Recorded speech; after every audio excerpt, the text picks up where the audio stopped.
देखिए जनाब, जो कोरोना वायरस के ख़िलाफ़ अभी तक कोई वैक्सीन नहीं बन सकी है, और वैक्सीन न बनने की वजह से हम अपनी आबादियों को वैक्सीन लगाकर महफूज नहीं बना सकते। तो अब हमारे पास एक रास्ता है कि हम वो कोरोना वायरस से मुतासर वो लोग जिनके फेफड़े मुतासर होने वाले हों या जिनके दिल के ऊपर अटैक हो रहा हो, उनको वहाँ तक पहुँचने से रोकने की कोशिश करें। चाइना ने ये किया है कि नवंबर, दिसंबर और जनवरी तक जो उनकी आबादी मुतासर हुई है हज़ारों की तादाद में, तो जो जो रिकवर होते गए हैं लोग, उनके ब्लड में से प्लाज्मा निकाला और वो प्लाज्मा महफूज कर दिया। वो प्लाज्मा क्योंकि कोरोना वायरस के इन्फेक्शन के बाद उनके जिस्म में एंटीबॉडीज़ बन चुकी थी, तो वो प्लाज्मा जो था वो कोरोना वायरस के ख़िलाफ़ एंटीबॉडी एक बहुत बड़ी मकदार में उनके जिस्म में, उनके प्लाज्मा में मौजूद थी। उसके बाद उस प्लाज्मा को उन्होंने इस्तेमाल किया बहुत ज़्यादा शदीद बीमार कोरोना वायरस वाले मरीज़ों के ऊपर। तो उनमें ये देखा कि वो इस टेक्निक से, इस स्ट्रेटजी से उनके यहाँ जो अमवात की शरह है ड्रामेटिकली कम हो गई। इटली को देखें आप, इटली में इस वक्त अमवात की शरह 10% से को क्रॉस कर रही है। इनिशियली जब ये चाइना में शुरू हुआ था तो उस वक्त तकरीबन 3.5-4% के करीब अमवात की शरह थी। जब से उन्होंने ये कन्वालेसेंट प्लाज्मा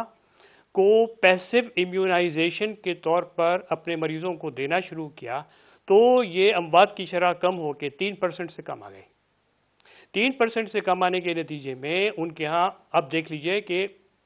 एक प्रिवेंटिव स्ट्रेटजी से उन्होंने इसको फैलने से बचाया, और ये पैसिव इम्यूनाइजेशन के ज़रिए उन्होंने जो अमवात हो रही थी उसकी शरह में कमी कर दी। इस तरीके से, और न सिर्फ उन्होंने अपने यहाँ किया बल्कि दुनिया को भी बताया, और ये जो इसके जो रिज़ल्ट हैं वो दुनिया भर के जो टॉप के रिसर्च के जर्नल हैं मेडिसिन के, उसके अंदर ये पब्लिश भी कर दिया कि देखो हमने इस तरीके से कोरोना वायरस के ख़िलाफ़ हमने ये इक़दामात किए जिसकी वजह से हमारे नुकसानात में कुछ कमी आ सकती हो। तो इसी चीज़ को सामने रखते हुए हमने यहाँ पर गवर्नमेंट ऑफ पाकिस्तान को, गवर्नमेंट ऑफ पंजाब को, सिंध गवर्नमेंट को हमने ये प्रपोज़ल दिया है कि अब हमारे यहाँ इस वक्त ये एपिडेमिक की फॉर्म में आना शुरू हुआ। रोज़ाना की तादाद, रोज़ाना हम देखें अगर, तो किसी दिन 40 पेशेंट, किसी दिन 100 पेशेंट, किसी दिन 150 पेशेंट, इनकी तादाद में अब इजाफा हो रहा है। और आने वाले 2 हफ्ते के अंदर अंदर हमारे यहाँ भी लगता यही है कि ये मरीज़ों की तादाद 15 से 20 हज़ार को क्रॉस कर जाएगी। इनमें से जो लोग रिकवर होते चले जाएंगे उनके ब्लड में से हमने प्लाज्मा निकालना है, प्लाज्मा निकाल के उसको महफूज कर लेना है, और महफूज करने के बाद पूरे मुल्क में जहाँ जिस अस्पताल में भी ज़रूरत पड़ती है उस अस्पताल में ये मुहैया करने का इंतज़ाम करना है। हमारा इनिशियली इरादा ये है कि हम इसको कराची में, लाहौर में, और इसके अलावा कोशिश करेंगे कि इस्लामाबाद में भी ये फैसिलिटी हम कायम करवा दें, ट्रेन कर दें लोगों को, इसके प्रोटोकॉल्स बना के दे दें,